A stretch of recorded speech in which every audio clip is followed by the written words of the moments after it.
Renungan Harian 6 Januari dari buku This Day in Baptist History dengan judul Penulisan Sebuah Himne yang Luar Biasa.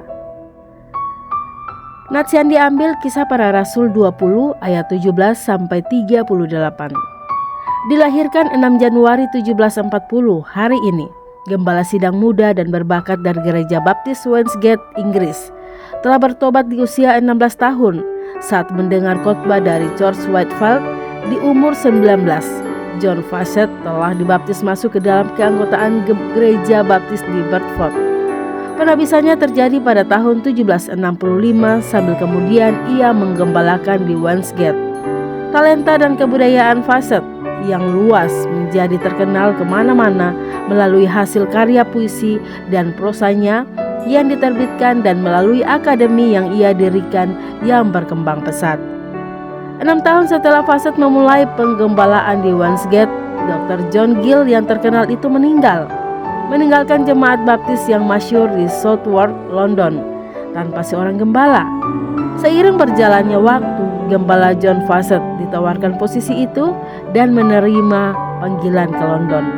Jemaatnya yang di pedesaan itu kecil, dan gembala muda itu merasa bahwa panggilan ke jemaat yang lebih besar akan memberikan dia kesempatan yang lebih besar dan akan meningkatkan pemasukannya yang kecil, dan dengan demikian akan melegakannya dari kekhawatiran. Berita itu terdengar di jemaat Westgate bahwa gembala mereka yang mereka sayangi telah menerima undangan itu dan akan segera meninggalkan mereka. Jemaat-jemaat semuanya berduka. Pada zaman itu sangat jarang seorang gembala pindah. Idealnya adalah seorang pelayan Tuhan hidup dan meninggal di tengah-tengah jemaat yang dia layani dalam Injil. Nampaknya adalah suatu kemustahilan bagi jemaat Westgate yang baik bahwa hal ini dapat terjadi. Tetapi hari tersebut tiba juga. Mobil van datang untuk memindahkan barang-barang Fawcett ke London, dan ia menyaksikan barang-barangnya ketika semua itu diangkut dari rumah dan dimuat ke dalam mobil. Banyak pria dan wanita yang telah dibawa kepada pengenalan akan Kristus melalui pelayanan sang gembala berdiri dalam kelompok-kelompok kecil dengan wajah yang berteteskan air mata. Memandang penuh keheningan, Nyonya Fawcett masuk ke dalam rumah untuk melihat terakhir kalinya rumahnya yang lama, dan dia keluar dengan menangis. "John," katanya kepada suaminya, "saya tidak tahu bagaimana caranya pergi." "Begitu juga dengan aku," John menjawab. Kemudian sambil berbalik kepada sang pengemudi van, ia berkata, "Taruh kembali perabotnya." Segera setelah orang-orang yang menyaksikan mengerti apa yang telah terjadi, mereka menawarkan bantuannya pula. Ketika ruangannya telah siap, gembala Fawcett duduk dan menulis, "Indahlah ikatan, di dalam kasihnya, sehati di dalam Tuhan, laksana di sorga."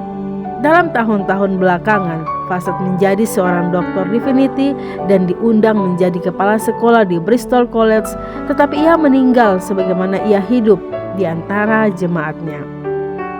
Pada suatu waktu, sebuah kutipan dari hasil karya Dr. Fawcett dibacakan di hadapan Raja George III, dan karena tertarik dengan asal kutipan itu, sang raja menghubungi Dr. Fawcett dan menawarkan dia beberapa hadiah.